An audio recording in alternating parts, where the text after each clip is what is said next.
Mattinata all'insegna della poesia, delle nuove e delle passate generazioni, di premiazioni e di emozioni, quella di oggi per i presenti al Castello Chiaramonte di Favara.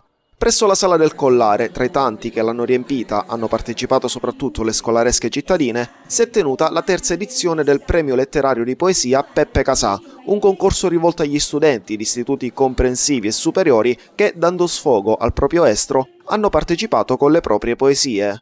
Questa mattina al castello sono giunti anche alcuni dei poeti locali, presente tra gli altri anche l'assessore Rossella Carlino. L'evento, intitolato appunto a uno dei più grandi poeti favaresi, purtroppo scomparso e per il quale non è mancata oggi al Castello Chiaramonte la moglie, ha raccolto la viva partecipazione dei ragazzi. Sono state lette poesie sia in italiano che in siciliano, perché è sì importante stimolare nei ragazzi l'amore per la lingua della nostra nazione, ma anche verso le radici della nostra terra. A organizzare la manifestazione è stata l'Uni3 Empedocle, Università della Terza Età, di Favara con il suo presidente, il dottor Diego Caramazza. Con questo concorso noi vogliamo invitare i ragazzi alla conoscenza del nostro passato, perché Peppe Casà è uno dei più grandi poeti in lingua dialettale e noi vogliamo mantenere vivo questa nostra lingua, perché la lingua siciliana noi troviamo la nostra cultura, il nostro passato.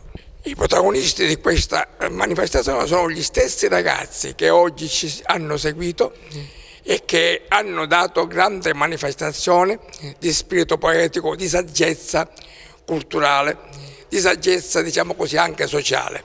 Prima di ogni premiazione, con la consegna di un attestato o di una targa, è stata letta l'opera che è stata partorita dalle menti dei ragazzi. A recitarla, in molti casi, è stata Antonietta Cavaleri. Riconoscimenti sono stati dati anche alle scuole che hanno partecipato. Ogni ragazzo che ha scritto ha dimostrato proprio l'animo che ha nello scrivere.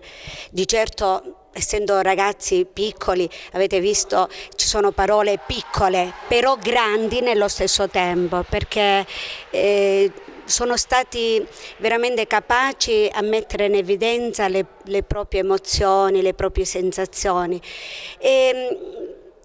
Hanno dato uno stimolo, diciamo, allo scrivere, e questo concorso è appunto fatto in modo tale da stimolare questi allievi, in modo tale che domani saranno il futuro dei nuovi poeti, dei nuovi scrittori. Insomma, tutte queste sensazioni che i ragazzi sentono e lo dimostrano nello scrivere, già è un passo abbastanza avanti per la nostra Favara, che miete tanti scrittori e poeti. A coordinare i lavori è stata Franca Vitello. Bambini, ragazzi e docenti oggi hanno fatto una scuola un po' diversa dal solito, ma altrettanto formativa. Diverse le mamme e i parenti che hanno tenuto i propri telefoni puntati sui premiati per immortalarne i momenti salienti. Gli alunni delle nostre scuole di Favara sono stati molto bravi perché hanno prodotto delle poesie bellissime, semplici, ingenue, garbate. Delle poesie da dove noi abbiamo potuto vedere tutte le problematiche che ci sono attorno a noi nella realtà che ci circonda, e cioè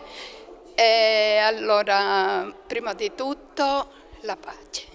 E infatti tante poesie sulla pace, perché sentono i ragazzi questo bisogno e quindi ci fanno pensare bene per il futuro. E poi sul bullismo, sull'amicizia, il rispetto degli anziani, come ho già detto, il rispetto della legalità, di della natura, dell'ambiente, tutte problematiche che sono emerse proprio da queste poesie.